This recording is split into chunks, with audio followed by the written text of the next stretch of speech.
Pero bueno, a veces estás obligado por las circunstancias y en un año electoral tomar una decisión de ese tipo genera costos.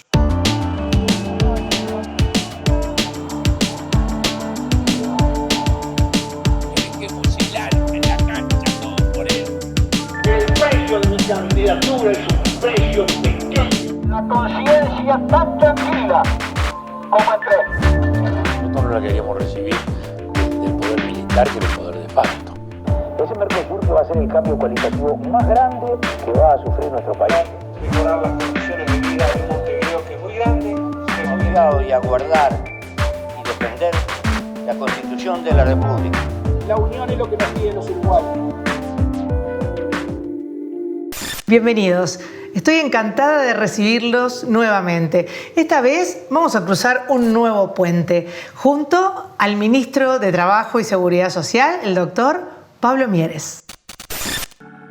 Pablo Andrés Mieres González nació en Montevideo el 30 de julio de 1959. Hijo de Andrés Mieres y Marta Gómez, es el mayor de 3 hermanos. Fue a la escuela y el liceo en el Colegio Inmaculada Concepción Los Vascos. Estudió en la UDELAR y se convirtió en doctor en Derecho y Ciencias Sociales. Más tarde, obtuvo el grado de Sociología para desarrollo en el CLAE. Entre 1998 y 1999 fue decano de la Facultad de Ciencias Sociales y Comunicación del CLAE y entre 2005 y 2011 dirigió la licenciatura en Ciencias Sociales. Trabajó también en la UDELAR y en la Universidad Católica, dictando cursos de grado y de posgrado. Sus inicios en la política se dieron en el seno del Partido Demócrata Cristiano en 1979, grupo que integraba el Frente Amplio. Fue secretario general de la Juventud de dicho sector en 1983 y 1990. En las elecciones de 1984 fue diputado suplente de Héctor Lescano. En 1989 el PDC se retiró de la coalición de izquierda y pasó a conformar el Nuevo Espacio. En 1995 ocupó el cargo de director de educación en el Ministerio de Educación y Cultura, manteniéndose políticamente independiente. En 1996 ingresó al Nuevo Espacio liderado por Rafael Michelini. Para las elecciones de 1999, Rafael Michelini lo designó como compañero de fórmula y primer candidato por Montevideo, siendo entonces electo diputado por el periodo 2000-2005. Cuando Rafael Michelini se unió nuevamente al Frente Amplio, Mieres dejó el Nuevo Espacio y fundó con otros dirigentes el Partido Independiente. Participó entonces como candidato a la presidencia en las elecciones de 2004 y en las elecciones nacionales de 2009. En las elecciones nacionales de 2014 fue nuevamente candidato a la presidencia y al Senado, alcanzando en esta oportunidad la banca en el Senado. En 2019 intentó formar un nuevo lema denominado La Alternativa, pero rápidamente se desintegró. Actualmente es ministro de Trabajo. Mieres ha sostenido que sus referentes políticos son Juan Pablo Terra, Selmar Michelini, Carlos Quijano y Liber Seregni. Hoy nos ayuda a cruzar el puente el ministro de Trabajo, Pablo Mieres.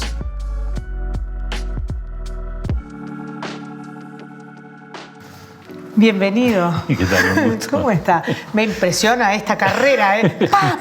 Pero fue una cosa compleja, sí, compleja, bien. variada, Sí. lindo, Sí. jugada también, ¿no? Es verdad. Con personalidad, que eso es muy importante. Y lo que no dice ahí, o por lo menos yo me lo perdí quizás, es que ha escrito un montón de libros también, Es verdad, ministro. sí.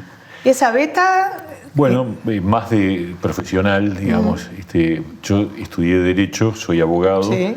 pero no ejercí prácticamente nunca. Estuve solamente un año ejerciendo la abogacía. Ajá. Y en paralelo estudié Sociología y Ciencia Política y me dediqué a eso. Entonces los libros están relacionados con...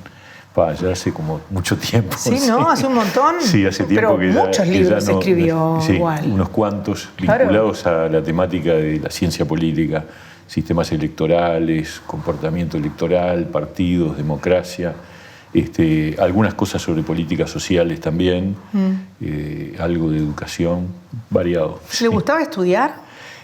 Porque se mandó 2 carrerones. No, bien, pero tampoco era lo que se llamaba en aquella época el traga. El traga, ¿no? el típico. No, para ¿El nada. mejor de la clase, el que llevaba la bandera? No, tampoco. Tanto no. No, bueno, me iba bien. Le iba bien, me iba muy bien, sí. pero no era así del primer nivel total. Ajá. Bueno, pero Sí. seguramente sus padres estaban contentos con usted. Sí.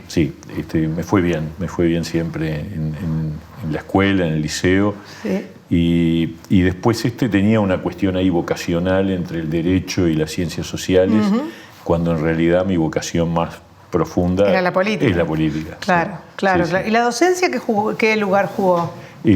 Importante. Importante, ¿no? Sí, yo di clase muchos años. Empecé a dar clase en la Universidad de la República en el 85 como ayudante. O sea, cuando salimos de la dictadura, el primer concurso que se hace para ingresar como ayudante en la Facultad de Derecho en ese momento, en la Cátedra de Sociología, bueno, ahí gano el cargo y para que te hagas una idea, el titular era César Aguiar, yo era ayudante, y los otros que ganaron también en ese momento fueron Agustín Canzani y Constanza Moreira. Ay, bueno. Sí. ¿Qué? Y ahí arranqué. Después entré a la Universidad Católica. Sí. Mantuve también docencia en la Universidad de la República hasta el 2008, en grado y en posgrado, y en la Católica hasta el 2016. Bien, o sea que corrió el político y el Sí. docente muy cabeza a cabeza. Exactamente, y también la parte de investigación Y la y investigación. de publicaciones y eso, sí. Y la familia se banca toda esa Y bueno, presión, digamos, sí. de tanto trabajo. A ver, con mi esposa, con Rosana, a ver, desde el principio yo avisé, el que avisa no traiciona, que me gustaba la política, que iba a ser. Bien. De hecho, ya estaba haciendo política cuando nos ennoviamos, estaba haciendo política medio clande porque era dictadura. Claro, sí. Y hacía política en un partido que ningún partido estaba permitido. No. Yo ingresé a la Democracia Cristiana. Y le dije que yo quería hacer política. Y bueno, ella siempre bancó. O sea que ella, lo que no sabíamos era lo que implicaba, porque Claro. como estábamos en dictadura y éramos muy jóvenes, no tenías ni idea de lo que significa después en la actividad política. Mis hijos no pudieron elegir. Y, Sí. pobres, ¿no? Los hijos nunca eligen nada. Y yo entiendo que la verdad que la actividad política mía también tiene sus bemoles porque estaban expuestos independientemente de su voluntad, porque en definitiva uno al asumir la actividad política asume una actividad que es pública. Claro, Y mucha como tal, exposición, por supuesto. Claro, y opiniones y críticas Sí, y también sí, aplausos, sí, sí. pero de las dos cosas. Sí, ¿no? y a los hijos les llega profundo, lo lindo y lo malo, ¿no? Y bueno, Sí. también se han acostumbrado y han acompañado siempre. La verdad que mi familia es espectacular y podemos dialogar de todos los temas. La verdad que es una cosa fantástica. Eso es muy importante. Sí, sí. Ahora, el hombre que está hoy acá sentado conmigo proviene de una familia, fue un niño. ¿Cómo fue ese niño? Bueno, ¿Cómo se recuerda a usted? Momentos importantes de su infancia.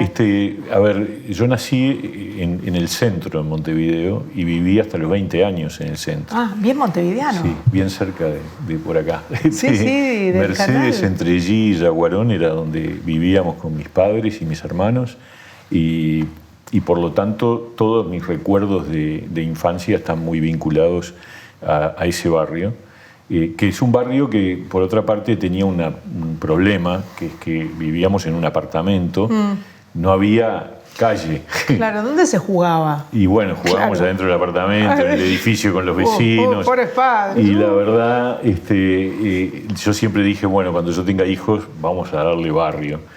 Barrio, Sí, calle. barrio donde vereda, calle. Y así fue. Mis 3 hijos se criaron en un barrio, con muchísimos amigos en la cuadra, lindo. jugando en la calle al fútbol, a lo que fuera. Yo tengo 2 varones y una hija mujer, y la verdad que no me arrepiento, fue espectacular para ellos. Claro. Mi casa era una casa muy abierta, entraban y salían todo el tiempo ellos, los vecinos. Pero volviendo a mi infancia, Sí. fue una infancia muy linda. Yo iba al colegio Los Vascos, que quedaba a 5 cuadras de casa, o sea, también en el centro. Y después fui al Juan 23, que quedaba También. a 7 cuadras de casa, siempre por la calle Mercedes. Buenísimo eso, porque te manejabas así como solo. Y ahora, ¿no? ahora el centro era otra cosa, ¿no?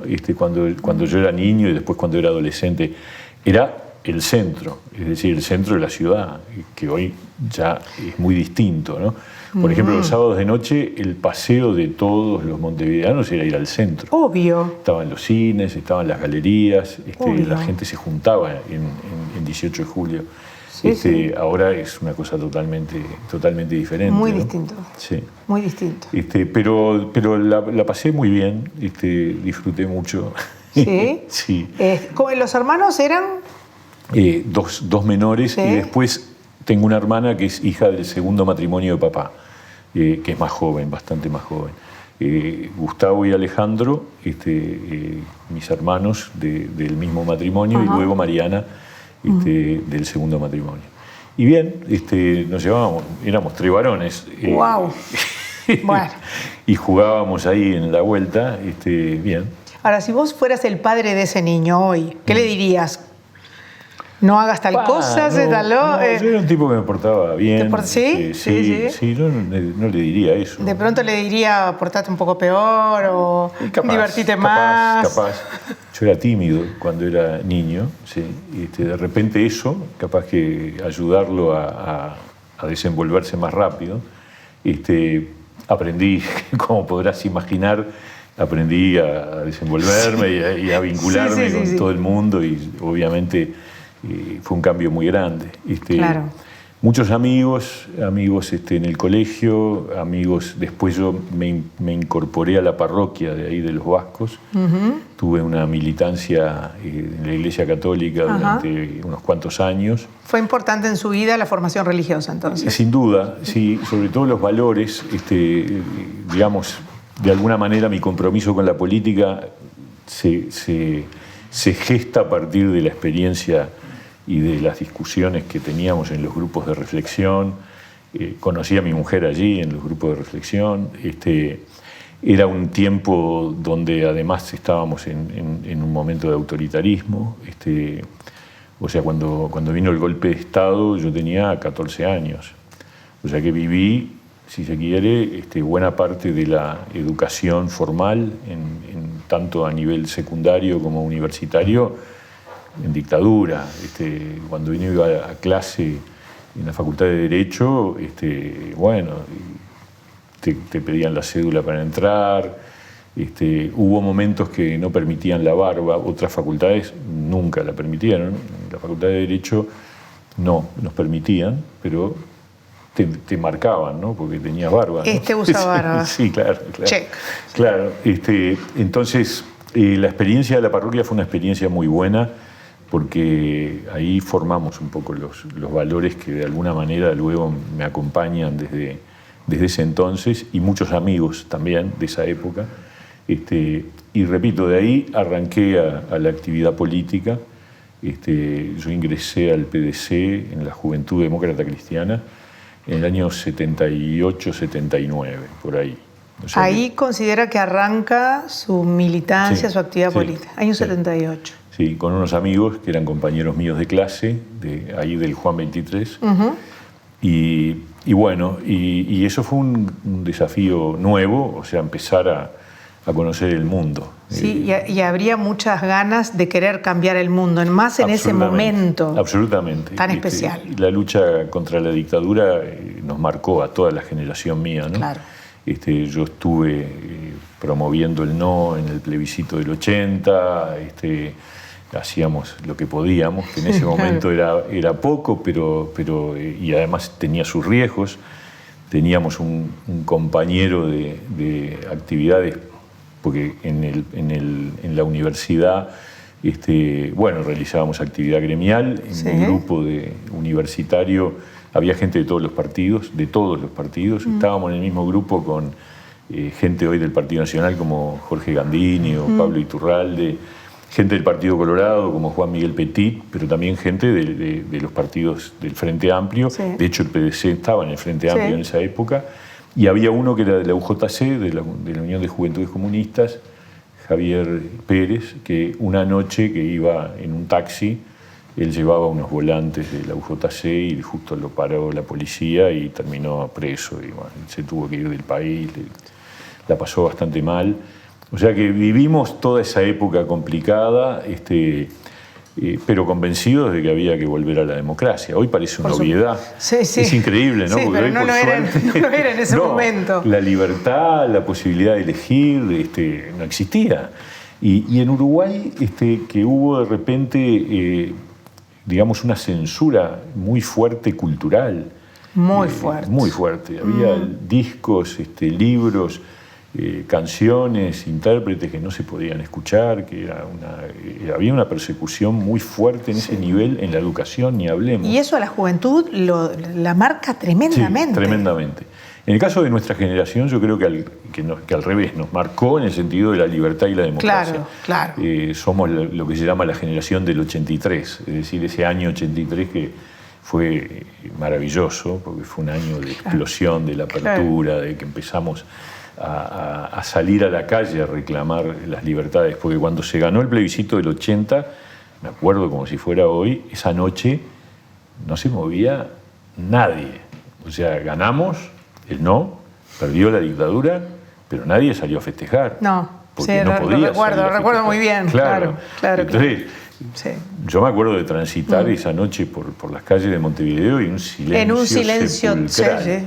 Pero ya el 83 era otra historia. En el 83 ya había habido elecciones internas de los partidos en el 82 y el 83 fue el gran año de la apertura. El 1 de mayo del 83, la primera vez que hay un festejo después de tanto Día tiempo. De los Trabajadores, con acto, con oratoria, estaba repleto. Yo vivía en ese momento, ya me había casado, vivía muy cerca de ahí, estuve participando.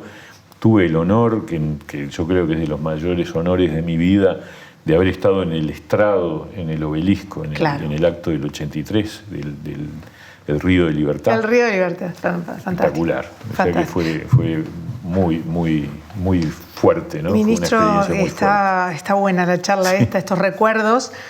Siempre hay que tener presente. Como eras muy político-céntrico. No hay vuelta. No hay vuelta, no, pero vamos mechando, es inevitable, siempre lo digo, al político sacarlo 100% de la política, porque todos somos seres políticos, pero ustedes lo son más porque están dedicados a esto. Vamos a una pausa, volvemos enseguida y seguimos transitando el puente.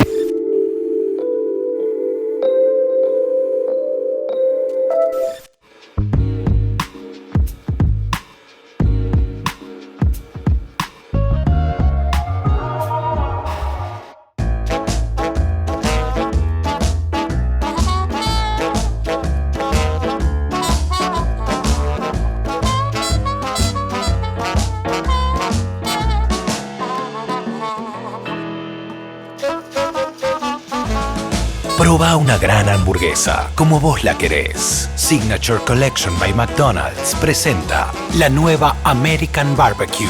Ahora también con 3 carnes. Sabor premium, sin tanta pose.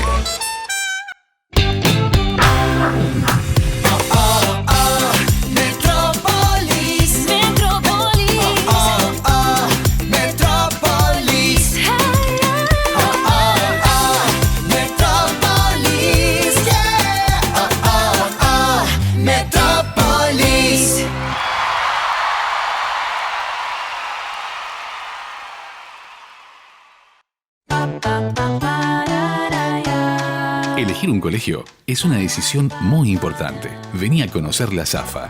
Desde 1889, siendo escuela de vida. Una luz que nos da guía. Inicial, primaria, ciclo básico, bachillerato, todas las orientaciones. Colegio y liceo Sagrada Familia.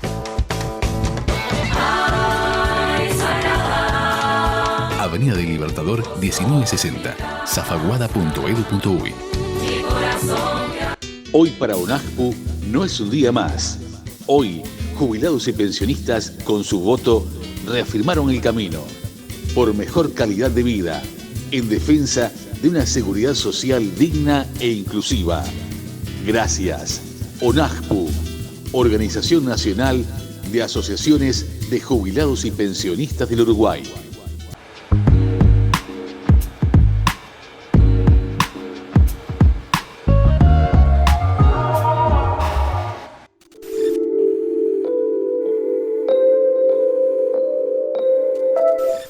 Es momento de seguir atravesando este puente con el ministro Pablo Mieres.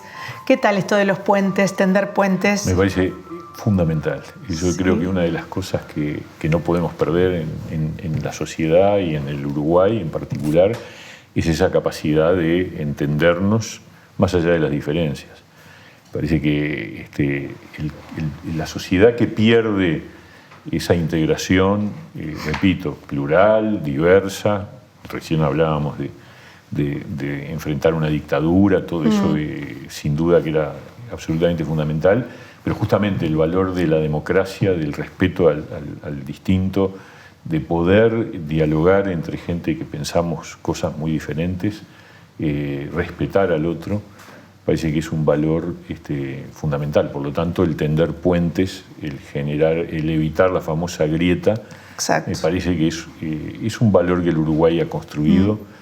Yo creo que el otro día lo decía Luis Lacalle Pou en un evento hace un par de días.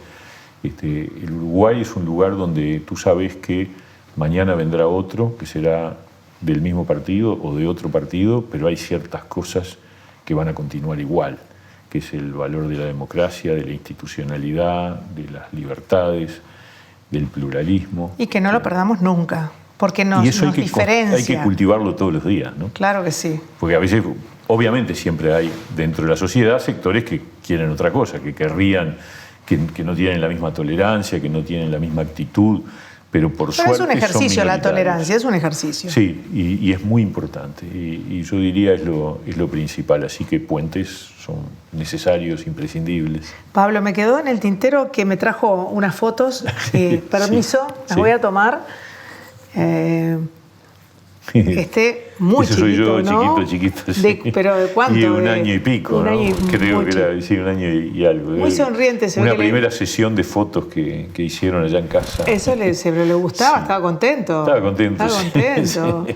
Y acá con los hermanos, ¿no? Con mis hermanos, sí, también es una foto de estudio. Ese soy yo. Sí. Gustavo, el del lado de allá, y Alejandro del otro lado. Sí, ahí tendría, no sé, 10 años capaz, por ahí. ¿Están con el uniforme del colegio? Menos, ¿eh?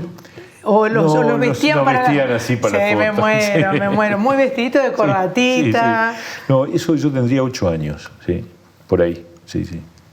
¿Salían de vacaciones? ¿Se iban juntos en verano? Sí, claro. ¿Dónde se iban? A ver, fuimos cuando éramos más chicos al balneario Costa Azul de Canelones, un par de años. ¿Tenían casa permanente ahí o alquilaban? Y después fuimos a La Paloma con mis viejos y mis hermanos. Y después tuvimos una casa en Atlántida, o sea que algunos veranos pasamos en Atlántida. Y por ahí se acaba toda la etapa de... Después empecé a salir solo, claro, con mi mochila. Sí. Le gustaba la aventura, camping, los amigos. Una vez que salí con unos amigos, a propósito, sin carpa y sin alquilar, a dormir a la intemperie. Ah, bueno.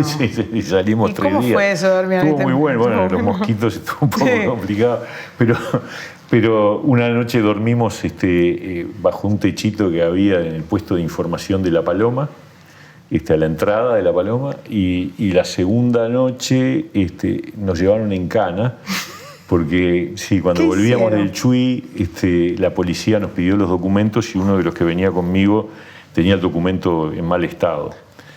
Era entonces, tremendo nos eso. Detuvieron, claro. Nos detuvieron en la comisaría de La Coronilla, y ahí la verdad...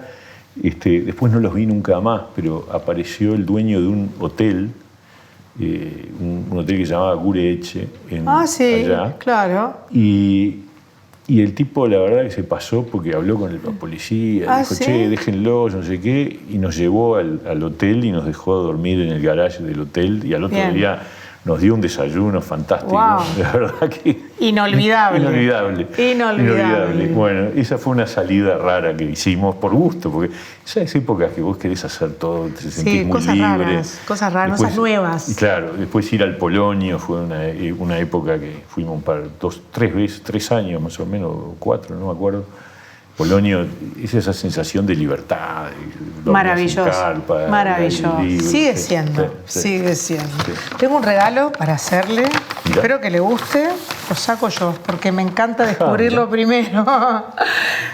Es vos, la marcha del día, no la marcha parece que fuera una marcha, sino la tapa de marcha del día anterior o el día después. El día posterior, ¿no? Posterior el 31 de julio. A su nacimiento. Mirá vos, qué lindo. Muchas gracias, me encanta. Sí, le gusta, bueno, me alegro mucho. Esa es la Además, idea. Marcha fue una referencia para mucha gente, ¿no? Quijano fue una referencia para mucha gente. Claro. Pero mirá vos, qué buena idea.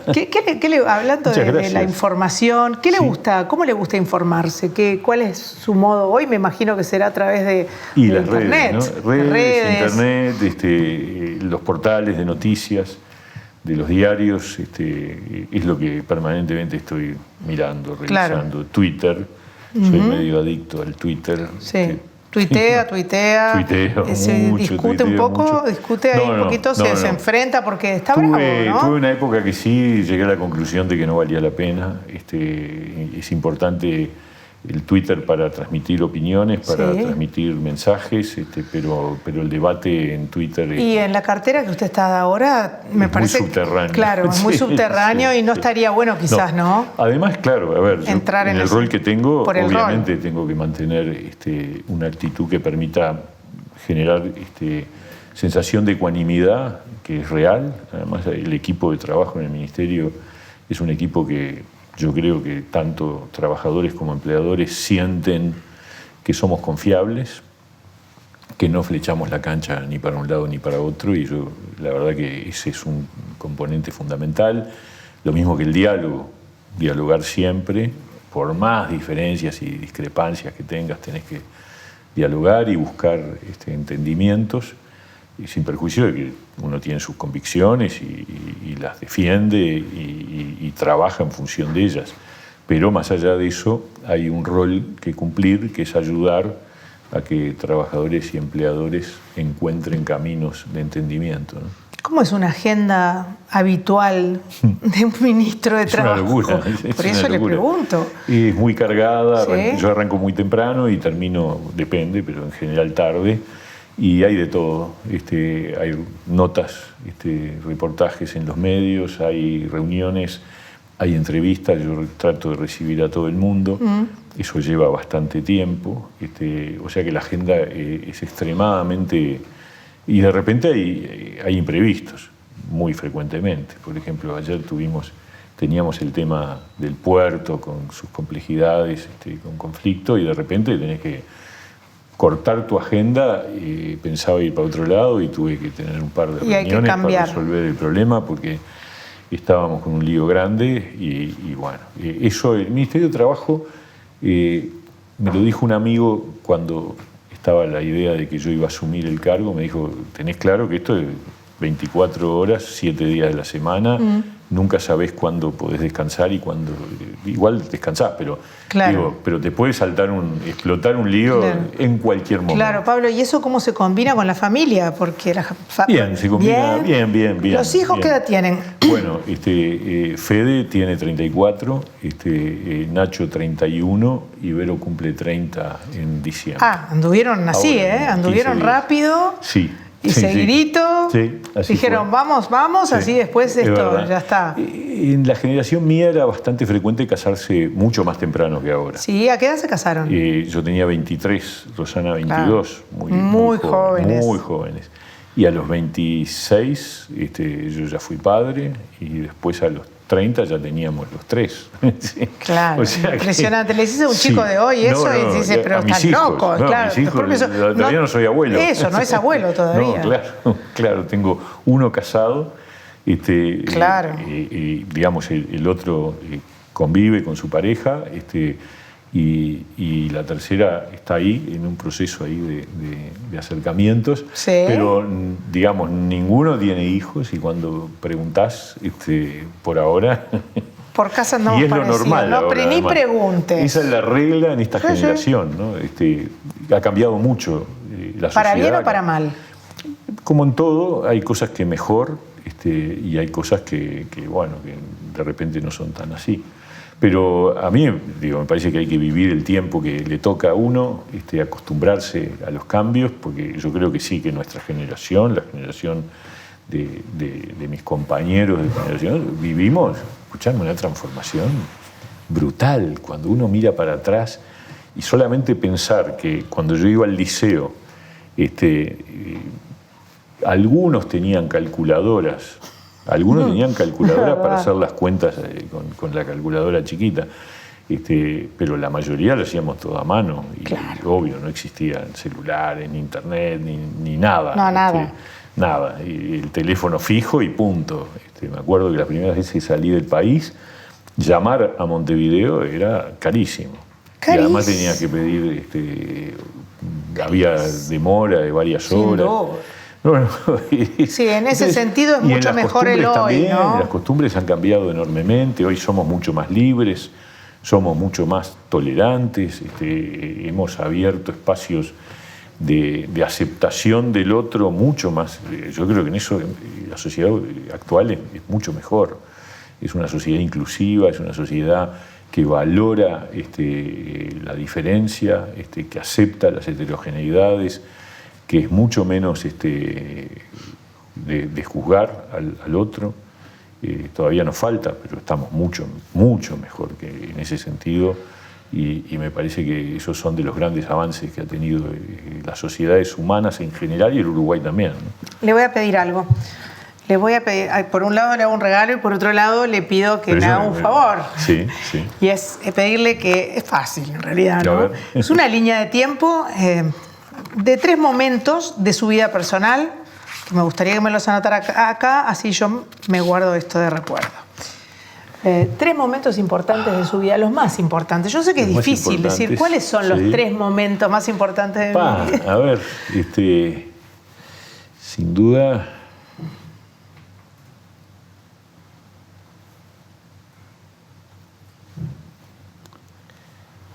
Sí, te voy a poner fechas, ¿no? Y después te cuento lo que... Allí esa libretita vale oro, porque todos me han dejado, todos los invitados que he tenido, los políticos y políticas, me han dejado su línea de tiempo. Ajá. La voy a guardar. Y te tengo que poner tercera situación. Sí, y después me las cuenta. Claro. No me vaya a dejar la libreta con las 3 fechas sueltas, porque ¿qué hago yo después con aquello, no? No. Ahí va.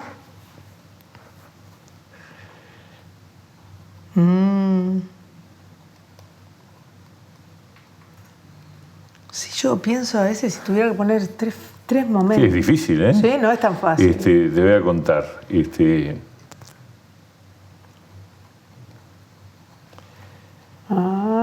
Y esto es...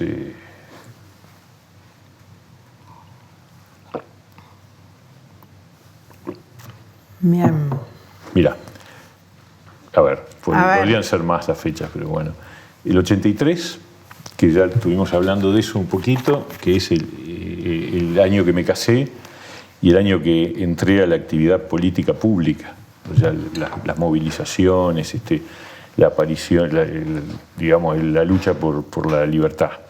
Y a su vez, un año de crecimiento, porque también ese año empecé a trabajar como investigador en ciencias sociales, que antes de eso hacía roles más administrativos, o sea que fue un año clave el 83.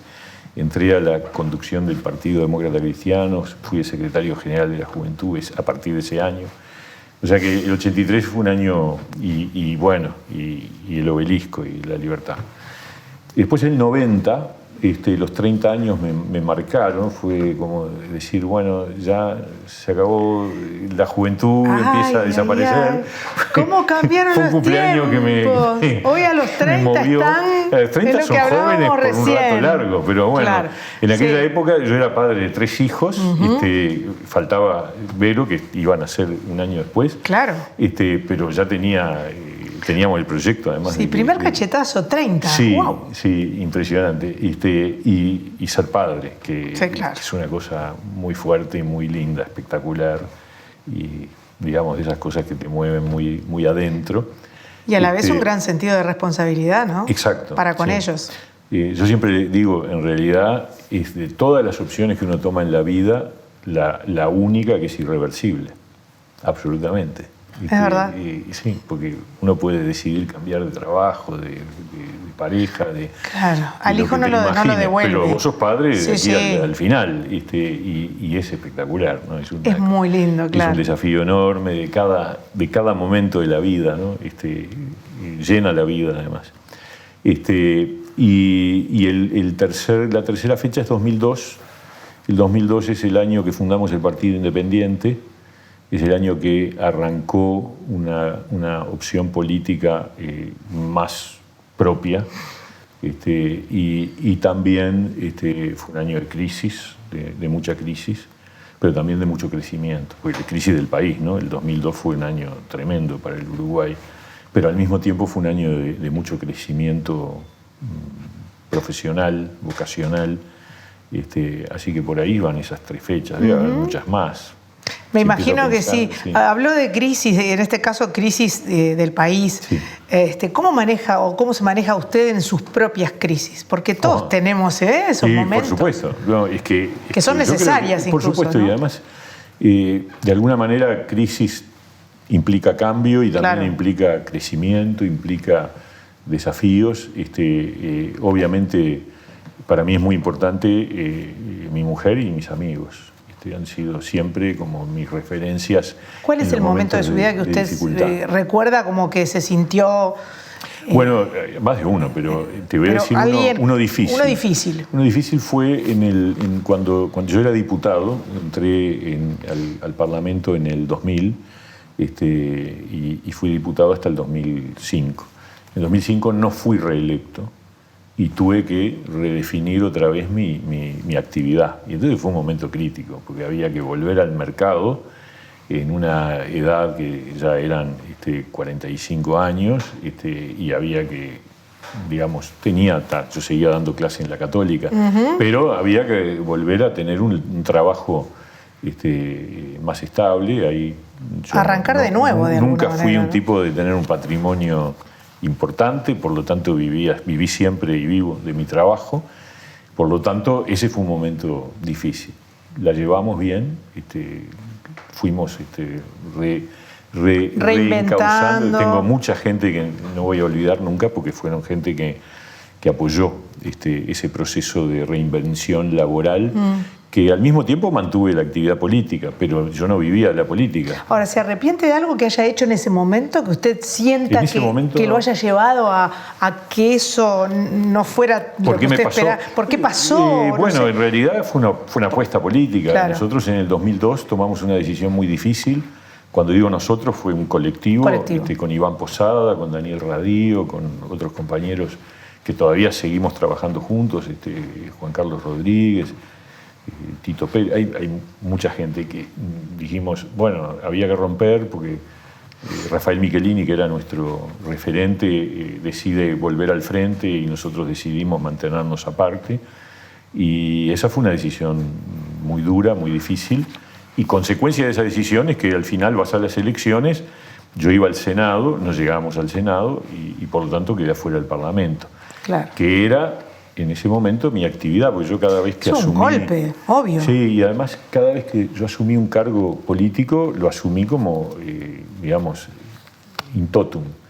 Por lo tanto, dejando de lado otras actividades, salvo dar clase. Dar clase lo mantuve hasta el 16. Claro. Pero entonces cuando quedo sin el trabajo que tenía, bueno, la reinserción, la gente que mira de afuera dice, no, pero un político siempre tiene... No es fácil. Sí, claro. No es tan así, para nada. ¿Alguna vez hizo algo obligado por las circunstancias? A ver, qué buena pregunta. Obligado. Siempre hay muchas ¿Alguna circunstancias que te obligan, ¿no? Pero déjame pensar cómo lo puedo interpretar eso. No sé. No, trato de hacer lo que creo que es más importante hacer, y asumir los costos cuando uno toma una decisión. ¿Siempre hay un riesgo? Siempre hay riesgo, sí. Capaz que el momento que fue más duro, reciente, fue cuando intentamos hacer una cosa más amplia con el partido para las elecciones del 2019 y armamos una opción y al poco tiempo tuvimos que desarmarla. Eso fue obligado por las circunstancias, Claro. porque no me gustaba, pero al mismo tiempo me daba cuenta que el camino que habíamos emprendido era equivocado y asumimos los costos. Yo creo que eso tuvo que ver con el resultado electoral que el Partido Independiente tuvo en el 19, que fue malo. Fue un resultado negativo, perdimos votos. Pero bueno, a veces estás obligado por las circunstancias y en un año electoral tomar una decisión de ese tipo genera costos.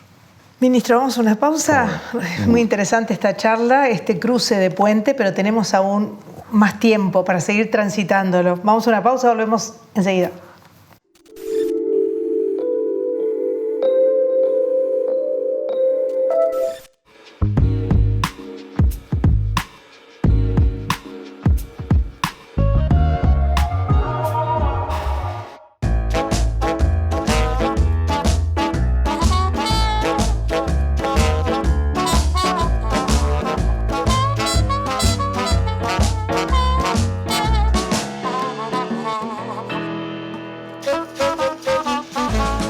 Proba una gran hamburguesa como vos la querés. Signature Collection by McDonald's presenta la nueva American Barbecue. Ahora también con 3 carnes. Sabor premium, sin tanta pose.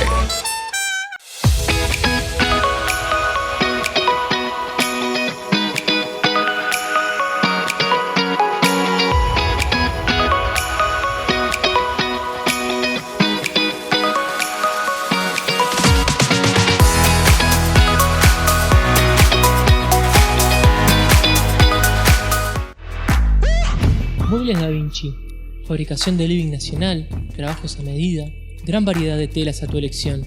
Contactanos a través del www.mueblesdavinci.uy, @mueblesdavinci o al 098 60 0069.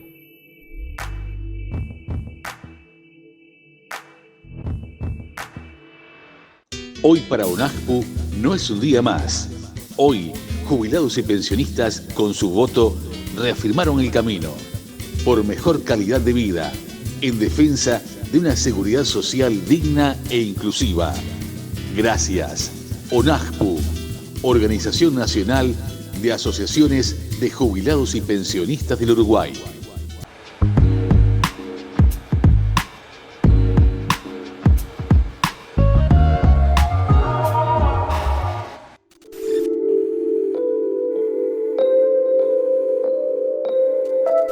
Estamos nuevamente sobre el puente para seguir atravesándolo con el ministro Pablo Mieres. Y ahora se torna interesante mezclar, saltar de una cosa a la otra. Y ahora pensaba en personajes históricos que hayan sido claves o formado la historia de este país, a su entender. Bueno, sin duda. Un par de ellos. Voy a decir un lugar común, pero lo siento en serio, que es Artigas. Artigas fue una figura, un gran estadista, un tipo que vio muy lejos. Yo alguna vez dije, pero acá, a ver, no nos estamos metiendo el verso, dije, vamos a ser un poco críticos. Y entonces leí un libro de Sarmiento, argentino, anti-Artigas, que publicó un libro en el siglo XIX que se llamaba Facundo, Civilización o Barbarie. Y entonces cuando lees el libro de Sarmiento, que es un fanático anti-artiguista, porque identificaba a Artigas y al artiguismo con la barbarie, entonces vos ahí descubrís la dimensión histórica que tuvo Artigas. Porque el problema que tenía Sarmiento, que estamos hablando de 1870, por ahí 60, era el terror de que surgiera un nuevo Artigas. Entonces yo dije, Artigas fue muy importante. Claro. No es un verso nuestro. Claro. Artigas fue muy importante. Artigas fue un líder de todas, digamos, las provincias unidas del Río de la Plata. Fue un gran contendor de Buenos Aires. Fue un opositor al centralismo porteño. Fue un convencido del federalismo. y no construyó el Uruguay porque él no pensaba en Uruguay, él pensaba en otra cosa, pensaba en la Liga Federal, pensaba en un proyecto general, pero federal, con igualdad entre las partes. Y bueno, ese proyecto no se concretó, pero Artigas fue un tipo con un pensamiento sobre la democracia, sobre la igualdad, sobre la equidad. Fue un tipo además que no transó, a veces un poco demasiado, o sea, le faltó un poco eso más político de negociar, no negociaba. Pero Artigas, sin duda, uno de ellos. Sin duda que los dos, Valle de Ordóñez y Saravia, las dos caras del Uruguay moderno. Valle de Ordóñez, indiscutible, un tipo que construyó el estado de bienestar en Uruguay y la modernización. Es impresionante. Cuando se habla del Uruguay vallista, efectivamente, Valle de Ordóñez es un tipo con una gran lucidez. Y Saravia, la reivindicación de, digamos, yo creo que fue no él, porque él fue muerto en una batalla, luchando por un equilibrio. Y yo creo que eso es el otro gran componente del Uruguay. Valle construye el Uruguay moderno de estado de bienestar, pero Saravia y sus continuadores reivindican que el Uruguay no se convierta en un sistema de partido hegemónico. Entonces hay una negociación de la distribución del poder que empieza con la revolución de Timoteo Aparicio en 1870, que se continúa con Aparicio Saravia en la revolución del 97 y la del 3, y que logra evitar que el vallismo, que tenía de muy bueno todo el tema del estado de bienestar y de la equidad y de la modernización, no se convierta en un PRI a lo mexicano. Y me parece que entonces esas dos figuras son las que construyen el Uruguay moderno, ¿no? ¿Y cree que hasta el día de hoy esas dos figuras siguen siendo...? Después hay más en la historia. Por supuesto, pero esas dos siguen... Y aparece una tercera tradición muy fuerte, que es la del Frente Amplio, Sí, claro. ¿no? Que sin duda se constituye en el partido nuevo que construye una tradición. Paradójicamente la construye por la dictadura. El Frente Amplio hasta la dictadura era un acuerdo de varios partidos que venían de la izquierda clásica, el Partido Comunista, el Partido Socialista, y, digamos, de una deriva hacia posiciones más progresistas, el Partido Demócrata Cristiano, y sectores independientes, de izquierda independiente. Pero el Frente Amplio que emerge después de la dictadura es un Frente Amplio con mística, con la mística de un liderazgo que no había tenido, un liderazgo nacional como fue el general Sereñi, claro, y un conjunto de componentes muy fuertes, afectivos, que son claves para que un partido se convierta en un partido popular, con apoyo. Entonces, esa aparición es de a partir de los 80. ¿No? Tengo una propuesta para hacerla que es un poco como tensa, porque pero a la vez es linda, y es encontrar en algunos personajes que de pronto no les son afines, encontrar cosas que sí los unan o los encuentren en el puente. ¿Mujica?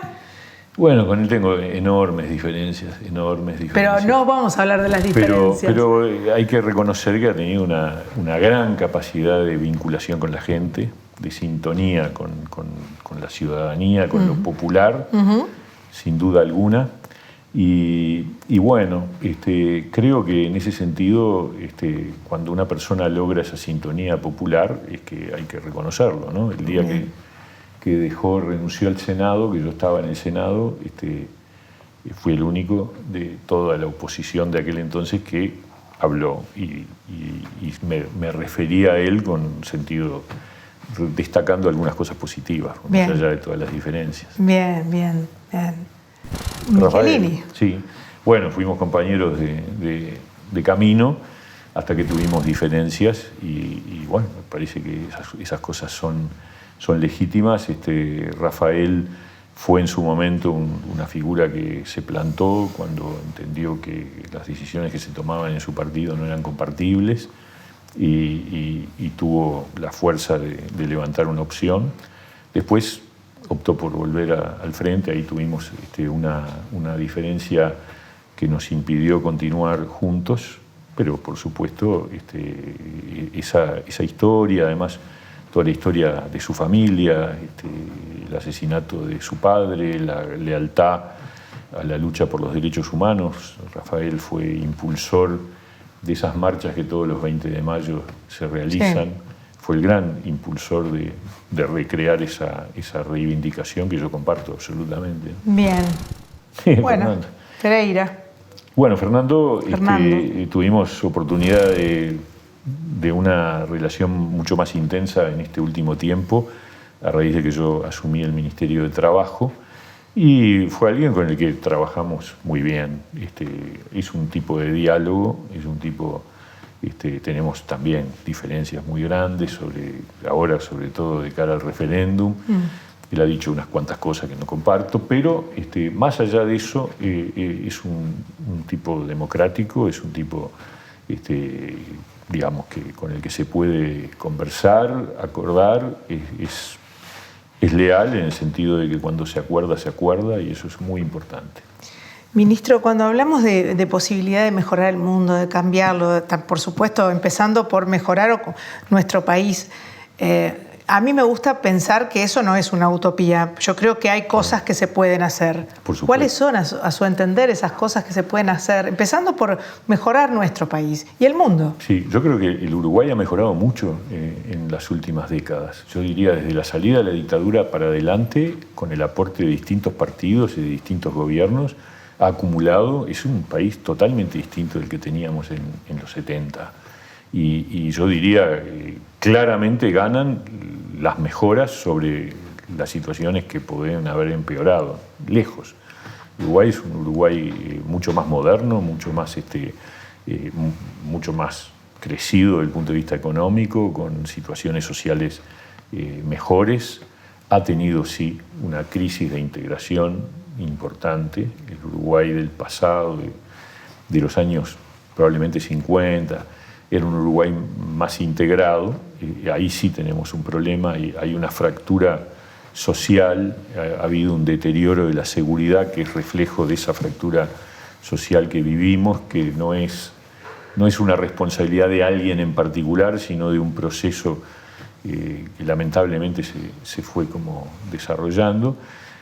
Pero en el balance tenemos un país mucho mejor que el que teníamos. Ahora, tenemos una de las grandes cosas que hay que resolver es la educación.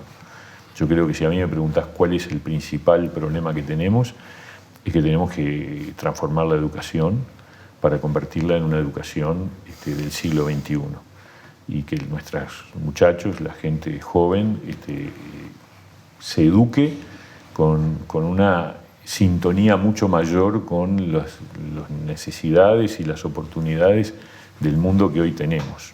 Hay un problema de deserción estudiantil, de poca calidad en los aprendizajes, de inequidad en los aprendizajes muy grave. Bueno, yo estoy confiado de que en este gobierno eso se está justamente enfrentando y resolviendo y avanzando. O sea, la transformación educativa es imprescindible para nuestro país. No podemos tener una tasa de deserción del 60% que no termina en educación media. Es tremendo, es un escándalo.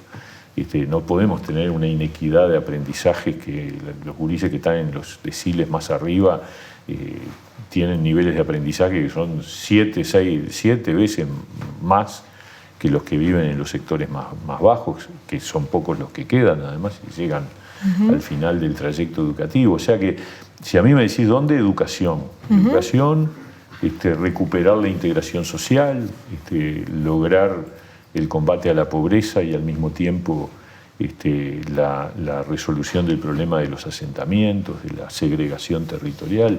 Por ahí están los grandes desafíos, ¿no?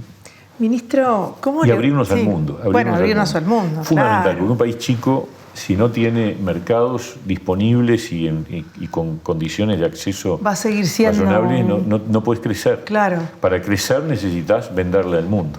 Claro. Y en eso estamos. ¿Cómo se ve cuando falta mucho? Cuando se ve viejito, ¿qué se imagina o qué le gustaría? Cada día queda más lejos.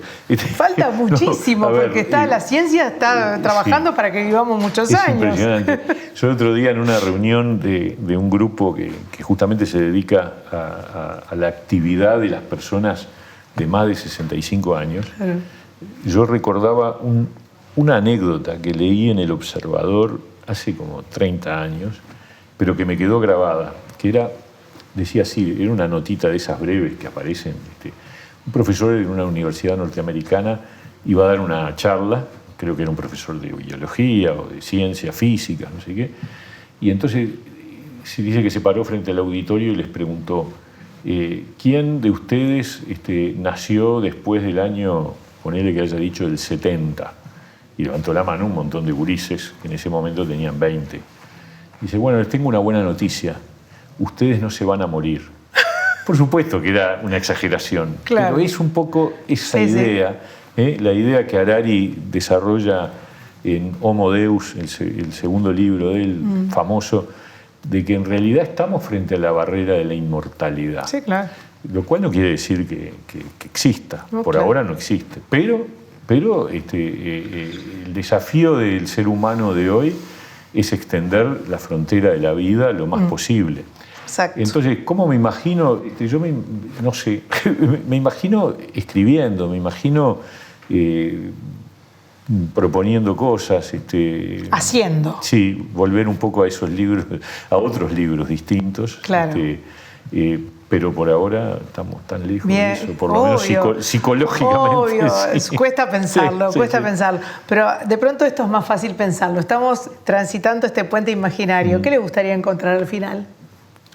Al final de este puente imaginario, de un puente imaginario. Yo donde... la felicidad de mi gente, ¿no? Eso es lo primero, sin duda. Ahí está. Lo más inmediato, la felicidad de mis Claro. hijos, los nietos, que puedan sentir que están desarrollándose haciendo lo que quieren hacer, que yo creo que es lo principal en la vida, hacer lo que uno siente que es su vocación, que es su gusto, tener amores a su alrededor, realizarse. Bueno, ver eso para mí me parece que es lo mejor que me puede pasar. Es una linda cosa para encontrar al final de este puente. Yo le agradezco muchísimo que haya aceptado la invitación y sobre todo de tener esta charla distendida y salida un poco de lo que es común para usted en el puesto que está. Fue notable. Muchas gracias. A usted. Y a ustedes, queridos amigos, es decirles que nos tienen que esperar solamente una semana y que el puente, ya saben, lo pueden ver los jueves a las 20 horas o después cuando tengan ganas. Nos vemos. Chao.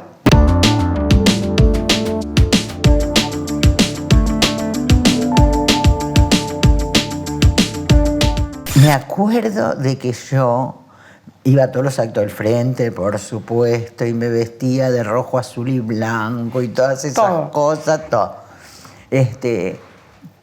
Pero escondida iba a escuchar a Wilson Ferrer.